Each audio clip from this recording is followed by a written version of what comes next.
SunkyOG, and I have the Prince Aladdin in the video. Hey, what's up guys? It's Prince over here, and it's your boy with SunkyOG. Thank you so much for coming, bro. You're most welcome, bro. I remember we had to, we were supposed to have done this months ago, but MCO came. 2 months ago? I think it was 2 months ago, and then dilly-dally, and now finally we made it happen. Exactly. I'm happy, bro. Thank you so much for coming, bro. So tell the people about yourself, bro. Hey guys, again my name is Prince. I am part of this modeling industry. I have been doing for about 3 years now, and also I've been involved with few entrepreneurial routes, entrepreneurial venture. So I just started my about 6 months ago, or 6 or 8 months ago, I started my business, organic wax business, organic wax and pomade, and I'm also involved with this new venture, Saloma Housekeeping, where we provide affordable yet quality housekeeping service for everyone over here. And and there's another venture coming up. So a lot of things on the pipeline. Go ahead, bro. Yeah, bro. Just gotta be a bit Yeah, I mean, I like the fact that you're trying to be positive and get yourself Yeah, geez, a lot of things going on. So I guess we just have to keep up with the pace. Exactly. So, exactly. So how's the, I know it has affected everybody else. The lockdown. How has it affected you mentally? Well, I would say really bad, because again, being part of that entertainment industry, it really affected me in such a way that I was really involved with it. I was really it was basically for us, it was our bread and butter. Being a photographer, being in the entertainment side, it was our bread and butter. So I was so devastated. So were my friends, because it was a very tough time. Because we thought it's gonna be for a short period of time, and then it just dragged on. So that's what happened to our thing also. Actually, we were supposed to do this earlier, but then it didn't happen. So yeah. I see you do a lot of refugee, support activities here and there. So how does that shape your life? I mean, I think you have a thing for them, Well, or was it with how you grew up? So the thing is that a lot of refugees over here who have been living here for not many people know they have been living here for decades actually, 2, 3, 4, even 4 decades. A few, a bunch of them, but the majority of them 2, 3 decades actually. So it's really sad that they have lived here for such a long term, but things that they are not recognized. They are mostly invisible, no identity. They don't have basic immunity. No basic rights. No, when it comes to education, very limited. When it comes to healthcare, again very limited. And also when it comes to job scope, there's none. Very difficult for them to reach out to to get jobs over here. So are you saying the Malaysian government does not support them in any way? Very, very, very minimal actually.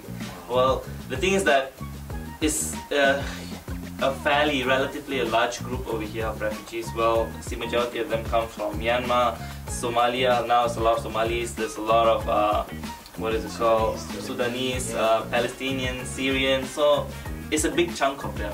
So when it comes to their when their rights actually, it's not really recognized, because there are too many of them. At the same time, government trying to do something, but then at the same time it feels like it's very minimal, minimal effort, because they feel like they're the least prioritized people. Okay. Yeah, exactly. So that's the reason why. Okay, so when you say no identity, do you mean that these people don't have passport, ID, they can leave the country, they're stuck here forever? Is that what it means? Yes, because you see, refugees are the group of people where they don't have they don't have rights actually. So they don't have documents. So when it comes to no basic documentation, they don't have the accessibility to move freely. So they don't have the accessibility to get education, or get healthcare, or even basic amenities. Yeah, basic amenities actually, which is really sad. So they're stuck in a way that they cannot do this or that. So whatever they have, they make the most out of it actually. So whatever opportunities, small opportunities, all these odd jobs, random jobs, menial jobs. They just do it actually. So most of them you can find them in the construction site. This is very this is the reality, and I feel like a lot of them get They get taken advantage of by the authorities over here. So which is really sad, because they are already making so little from the jobs that they get. It's below their minimum wage actually, because they know that if they go in a report, like they won't get arrested. Yes, they can get arrested because there's no work permit and all these kind of things, which is really sad. So yeah. if let's say for example, a refugee couple have a baby, and then they give birth to the baby here. Yeah. So the baby when they give birth to the baby doesn't have access to anything, no passport, no ID. No, nothing. They will have a birth certificate, but then besides that, they will get a UNHCR card. But yeah, those are the only documentation that they survive with actually. Wow. So they are not Malaysians. They're not. Yes, they are basically a citizen of nowhere. Wow. Yes. So they're basically indifferent people. Wow.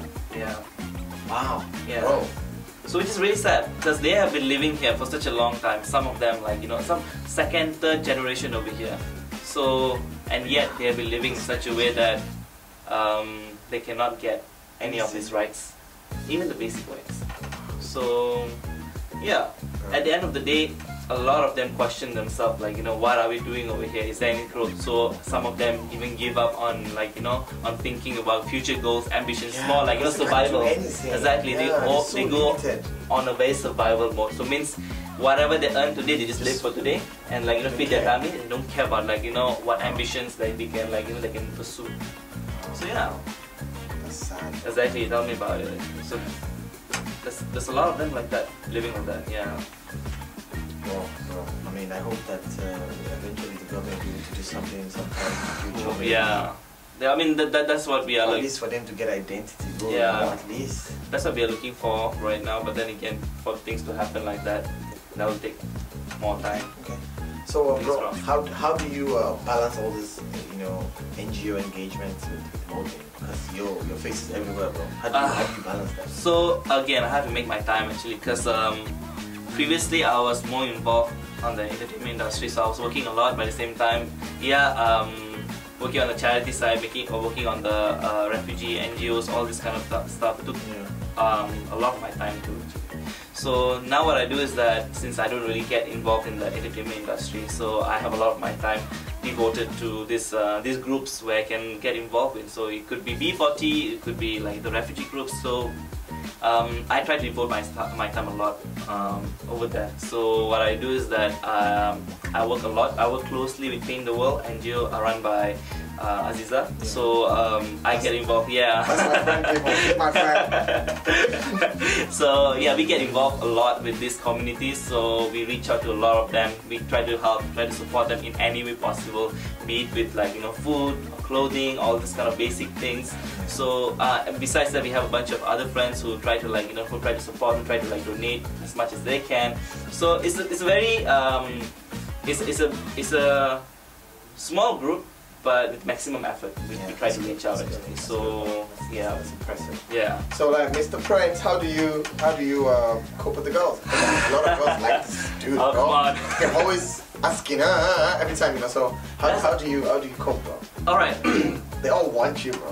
Bro, that's not true. No, that's this hoax. But okay. I mean, again, see, being involved in this industry, there's a lot of temptation going on. A lot of Thank you for saying that. Right, you being a photographer. It's crazy, guys. He shoots all the hot girls in town. It's crazy, guys. Yeah. And you know what? All these hot girls want to be shot by Sunky. It is a fact. I can't help it. Exactly. I can't help it. Exactly. So yeah, on my line of work, actually, there's a lot of attractive people that we always exactly a lot of attractive people that we meet. But then again, I don't know. I'm allowed to say this. Is it gonna be censored? Yes, you can say, bro. Okay, all right. So they always say, I mean, there's a term that they use.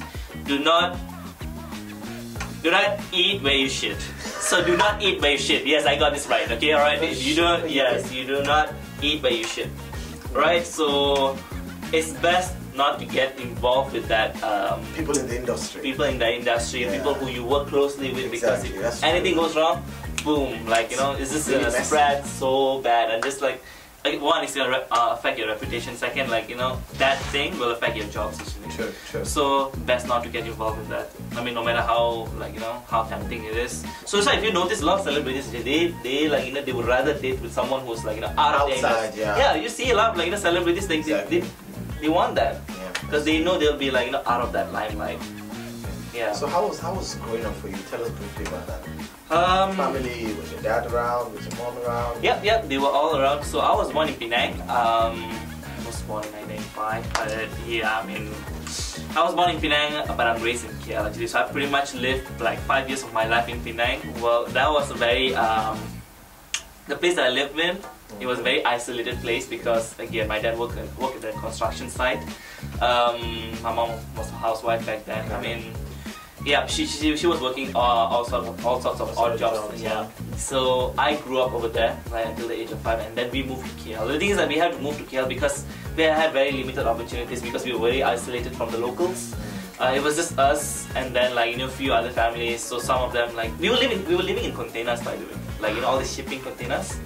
So yeah, survival wise it was fine because when it comes to resources of food, we had to grow our own food because we had a small farm behind our house, and then yes, so we were more on self-sustaining. We had like a lake where we were hunting for, we went there to get the fish.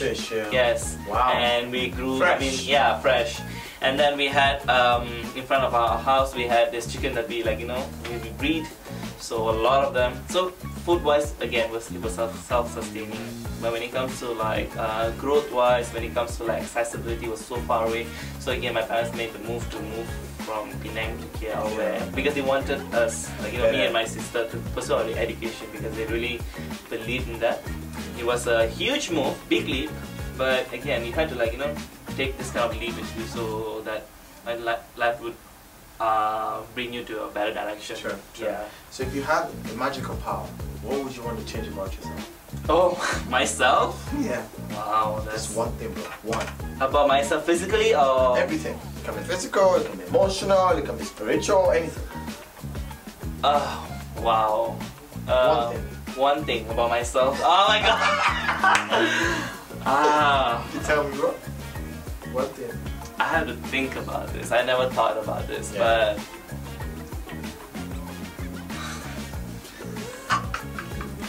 now you put me on the spot. I remember this. One thing that would change about myself is just one thing. Just one. I would say where I was. Yeah. Can we come to this question later? Alright, okay then. Okay. I'll skip that. So I'm gonna ask you, would you rather, brief game. So this goes like, would you rather marry the oldest person alive or marry the smartest person alive? Oldest person alive?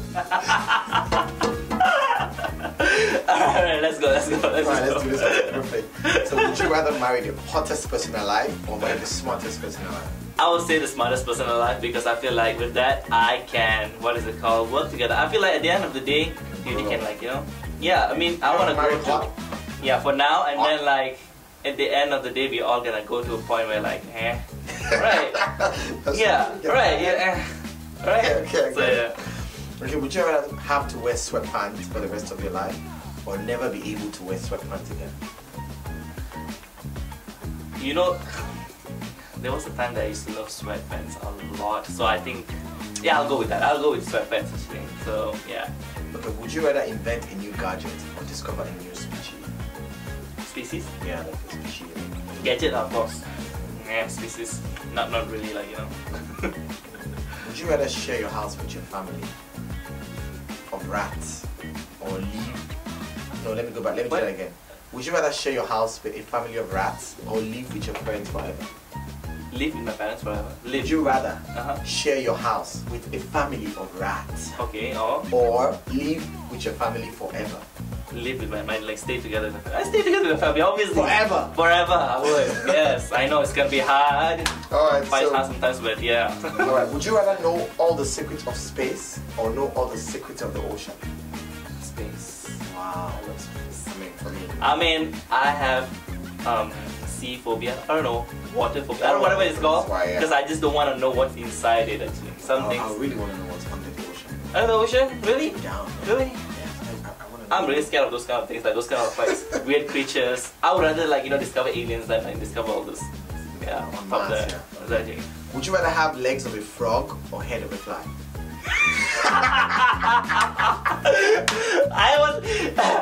Gee, I was actually imagining it. How would I look like? You would have a frog, or yeah, leg of a frog, or head of a fly. Choose like a cockroach. You know, might look good on you, bro. I think you look good. I cannot. Okay, I would say I would go with the head of fly. Yeah, I would like, you know. Head of a fly? Yeah. You don't love the frog? Have the, you know, the legs. Okay, fine. I think I'll go with the legs here. As long as this looks good. At least I can like, you know, catfish them, you know. So I go for this. Yeah, exactly, like, you know, yeah, before they see that. Okay, yeah, I go with good. like the frog. Yeah. Alright, bro. So you have one question to ask me. Just one. One question. Yeah, you have a chance to ask me just one question. Only one. Okay, so Be nice to me, bro. okay, so out of all the girls you have shot before, I got you. Out of all the girls you have shot before, Yeah. who was the hottest one? Ah, I'm pretty sure you say this girl saw, that girl saw. Now you have to say that one girl. One girl was the hottest. Prince. I can't lie to you, bro. They're all fucking hot, bro. Ah, no, you gotta say one. You gotta say one. You gotta say one. You gotta say one. Hard, bro. You put me on spot. I'm gonna put you on spot again. They're all watching. They'll be watching. So all the girls will be watching. Answer. Come on, answer. Bro, I have a lot of friends. Endless. Yeah. So it's hard, bro. Beauty is limitless. You never think like that when you ask me the question. Now I'm gonna ask you the one question. Go answer. No, I cannot. They are all beautiful friends. All hot. Yeah. You're trying to stay. I know what he's trying to do over here. No. He's trying to stay diplomatic. He's better. You are trying to stay Save your life. diplomatic. I'll do the same actually. Yeah. Fine. Yeah. Alright, okay. So I know you love photography. I've seen Exactly. you grow throughout the years and like, So you know, your passion, your concept, like, you know, different things that you explored. Let's put that aside. If you weren't a photographer, what would you have been actually? What would you put your passion into the same amount as you put in your photography or like, you know, yeah. People love asking me this question. So, I think I'll just be an actor. Actor? Yes, bro. Actor? Yes, bro. I Gee. love acting. Really? Yes, I'll be an actor, man. Like, hardened actor, bro. Like, Really? I will all the way. Uh-huh. I love acting. I did not know that. I mean, Yeah, so I think no matter how far I go, I'll still go back to acting, bro. Eventually. I have known you for 3 years. This thing did not cross my mind. Like, you know, you would like, you I know. love it, bro. I love it. And I hope I get a very bigger platform someday to, you know, to show myself so you can see. Yeah. Watch me. I mean, this thing didn't cross my mind because like I always see you behind the camera. I always thought that like you would rather be behind camera. But then again, like things that doesn't cross our mind is that those who are behind the camera are the ones who are with the most creativity. Yeah, because bro. they direct you and stuff. And then you want to put this in front, you know. Yeah, exactly. Let them see what's up. Gee, I really hope we can, like, you know, pursue that actually. Yeah, so. Yeah. Alright, guys, thank you so much for watching this episode of Showreel with SunkyOG. Thank you so much, Prince. For You're coming most on the show welcome. with me. And it's a wrap, guys. Yeah, guys, thank you so much for watching. Catch you on the next episode. Ciao. Alright, guys, keep watching Showreel with SunkyOG.